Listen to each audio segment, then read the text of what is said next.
Hi అండి అందరికీ. First మన all in one series channel అయితే సబ్స్క్రైబ్ చేసుకోండి. Like and comment and share కూడా చేయండి. ఫస్ట్ లెమన్ రైస్ సింపుల్గా ఎలా చేసుకోవాలి, సింపుల్ వేలో అయితే నేను చెప్తాను. ఫస్ట్ మనం రైస్ అయితే వండి పెట్టుకోవాలండి. నా వీడియో స్కిప్ చేశాను అనమాట. ఆ రైస్ వండుకోవడం అందరికీ తెలుసు కాబట్టి దాన్ని కొంచెం పలుకులుగా వండుకొని పక్కన పెట్టుకోవాలి. తర్వాత ప్యానీలో ఆయిల్ వేసి లైట్ హీట్ అయిన దాంట్లో శనగపప్పు, మినపప్పు, ఆవాలు వేయాలండి. తరువాత వేరుశనగ గుళ్ళు అయితే వేసుకొని కొంచెం బాగా కలుపుకోండి. కలుపుకున్న దాంట్లో ఎండుమిరపకాయలు వేసుకున్న తర్వాత వాటిని కూడా కలుపుకోండి. అందరూ కరివేపాకు ఫస్ట్ వేసేస్తారు.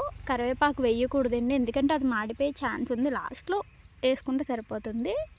సాల్ట్ ఇందులోనే వేసుకుంటా, ఎందుకంటే వేడికి సాల్ట్ అనేది కరిగిపోతుందండి. మనకి లెమన్ రైస్లో అంత తెలీదు.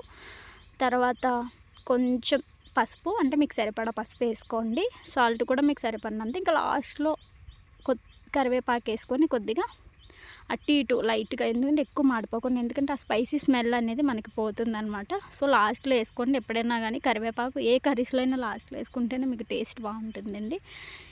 ఇలాగ లైట్గా వేయించుకున్న తర్వాత స్టవ్ ఆఫ్ చేసుకొని పక్కన పెట్టుకోవాలి. తర్వాత మనం వండి పెట్టుకున్న రైస్ ఒక గిన్నెలోకి తీసుకోండి. ఎక్కువ గరిటెతో స్మాష్ చేయకోకుండా స్లోగా కొంచెంగా తీసుకొని గిన్నెలో అదంతా తీసుకున్న తర్వాత పైన మనం వేయించి పెట్టుకున్న పోపు దినుసులన్నీ గార్నిష్ చేసి పెట్టుకోండి. పెట్టుకున్నాక నేనైతే 2 లెమన్స్ తీసుకున్నాను. మీరు పులుపుకి తగ్గట్టు తీసుకొని పిక్కలు తీసుకొని పక్కన పెట్టేసుకోండి. తర్వాత ఆ లెమన్స్ని పైన పిండి బాగా కలిపి, చేత్తో బాగా కలిపి పెడితే ఇంకా లెమన్ రైస్ అయితే రెడీ అయిపోయిందండి. అద్భుతంగా ఉంటుంది. నేను చేసిన లెమన్ రైస్ అయితే మా ఇంట్లో చాలామందికి ఇష్టం అనమాట, పిల్లలకి. మీరు కూడా ఒకసారి ట్రై చేసి చూడండి, ఎట్లుందో నాకు కామెంట్లో అయితే చెప్పండి.